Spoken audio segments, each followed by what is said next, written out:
अस्सलाम वालेकुम नाजरीन, आप देख रहे हैं साहबजादा ज़ीशान सिद्दीक़ यूट्यूब और फेसबुक चैनल। अगर आपको हमारी वीडियोस अच्छी लगी हैं तो आप उन्हें लाइक करें, सब्सक्राइब करें एंड शेयर करें। तो नाजरीन, मियाँ मोहम्मद नवाज शरीफ साहब लाहौर की सरजमीन पर लैंड हो चुके हैं और उन्होंने 21 अक्टूबर का जलसा जो नून लीग के लिए बड़ा अहम था और नून लीग ने हर तरह से उस जलसे को कामयाब करने की कोशिश की और मेरे नज़दीक जलसा कामयाब है। वो किन वजूहात पर कामयाब हुआ ये बातें अलग हैं, लेकिन वो जलसा कामयाब कहलाएगा क्योंकि काफ़ी बड़ी तादाद में लोगों ने शिरकत की। वो अलग बात है कि हर MNA MPs को टास्क दिए गए थे कि अगर आपको टिकट चाहिए तो आपको इतने लोगों को जलसे में लाना होगा। खैर, ये अलग बातें हैं, लेकिन भरपूर अवाम ने शिरकत की।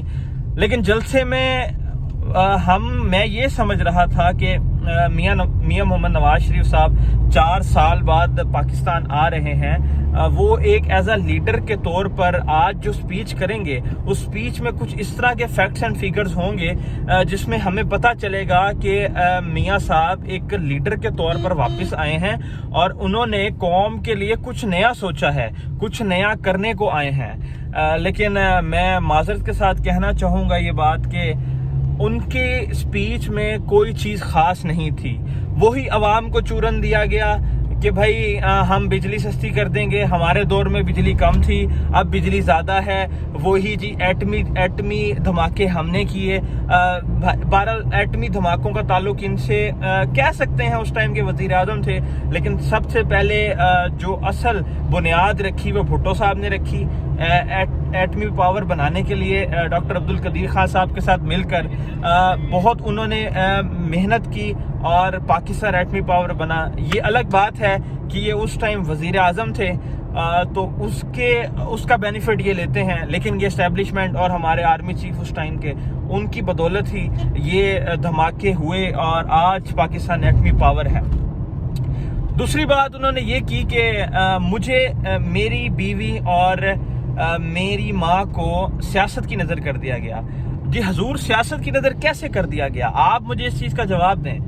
आपने अपनी बीवी के जस्से खाकी को वहां से लाहौर भेज दिया, आप खुद साथ नहीं आए क्योंकि आप पर केसेस थे।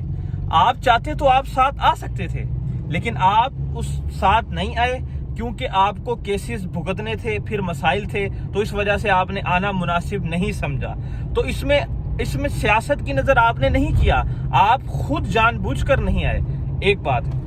बहरहाल और एंड पे फिर वही अवाम को चूरन बेचते रहे कि भाई हम बिजली सस्ती करेंगे, हम गैस सस्ती करेंगे।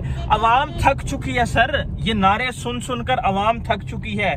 अब अवाम पाकिस्तान के मसाइल का हल चाहती है, मसाइल लोग ढूंढ रहे हैं। अब आप वही चूरन बेचते रहेंगे और अवाम उसी पर क्या कहते हैं कि अवाम समझौता करती रहेगी।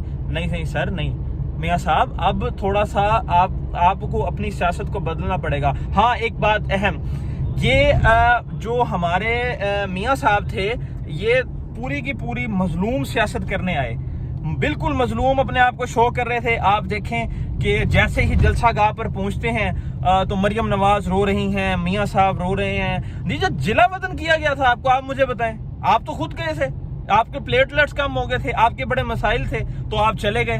तो आपको तो नहीं भेजा गया ना, तो आप क्यों रो रहे हैं, आप क्यों इतने परेशान हो रहे हैं? ये गलत बात है आपकी। आप फैक्ट्स एंड फिगर्स पे आए, ये तो कोई बात नहीं है। आप इतना जी मजलूम बन रहे हैं, रो रहे हैं। पाकिस्तान आपका मुल्क है, आप जब मर्जी आ सकते थे, आपको किसी ने रोका तो नहीं ना। खैर, जलसे में 2 से 3 चीज़ें बहुत अच्छी हुई जो काबिल तारीफ हैं। सबसे पहली चीज़, मरियम नवाज साहिबा जब मियाँ मोहम्मद नवाज शरीफ स्टेज पे आते हैं, वो अपने वालिद की कदम बोसी करते हैं। क्या बात है, बहुत अच्छा एक मनाजिर देखने को मिला कि वाकई हमें चाहिए कि हम अपने वालिद, अपने फादर की इसी तरह इज्जत करें जिस तरह उन्होंने की। बहुत अच्छा लगा। और दूसरी चीज़ जो मियाँ मोहम्मद नवाज शरीफ साहब के खिताब में कमाल थी, जो चीज़ वाकई उन्होंने एज अ लीडर वाली की है, जो एंड पे उन्होंने दुआ की मिल्लत इस्लामिया और मुल्क पाकिस्तान के लिए जो उन्होंने दुआ की, मैं कहता हूँ वाकई कमाल। एज अ लीडर उन्होंने ये बात की بہت اچھا لگا آپ نے ایز اے لیڈر دعا کروائی، اتنے بڑے مجمع نے آمین کہا، اور جو لوگ ٹی وی پہ مناظر دیکھ رہے تھے انہوں نے بھی مل کر آمین کہا، اور میں کہتا ہوں یہ بات بہت اچھی تھی اور اچھا لگا یہ دیکھ کر۔ جو چیز اچھی ہوئی ہے ہم اس کو مانیں گے کہ اچھا تھا، لیکن جو برا ہوا وہ برا ہی تھا۔ تو کائنڈلی اب عوام کو، آپ کو چاہیے تھا کہ آپ ان 4 سال بعد آئے ہیں تو آپ عوام کو بتاتے کہ میں پاکستان کی معیشت کو اوپر کیسے لے کے جاؤں گا، میں پاکستان کو اب آگے کیسے لے کر جاؤں گا، لیکن آپ نے کوئی ایسی فیکٹ اینڈ فیگرز پہ بات نہیں کی۔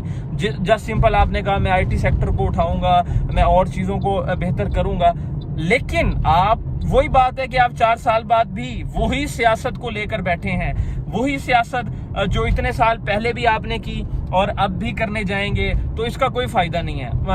ینگسٹر آپ کو سپورٹ نہیں کریں گے، آپ کو چاہیے کہ آپ کوئی ایسا انیشیٹو لے کے آئیں جس میں ملک کا بھلا ہو۔